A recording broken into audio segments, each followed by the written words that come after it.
If we look at life, we can conclude that we experience both good and bad, both pleasure and pain, and thus we could argue that life is worth living when the good outweighs the bad. But when the bad outweighs the good, life is not worth living. However, from an antinatalist point of view, the bad always outweighs the good, no matter how you look at it. And thus, even when we consider our lives good and pleasant, not being born at all is always preferable to being alive. According to David Benatar, coming into existence generates good and bad experiences, or pain and pleasure. If we experience pain, it hurts and we suffer as a consequence of it.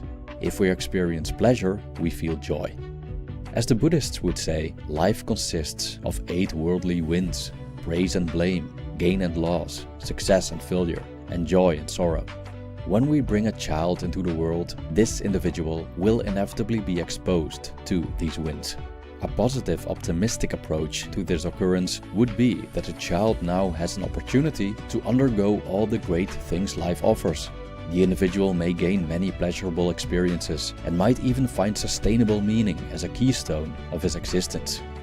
But do all these joys of life, like tasting good food and listening to beautiful music, make existence better than non-existence? Do these experiences outweigh life's suffering?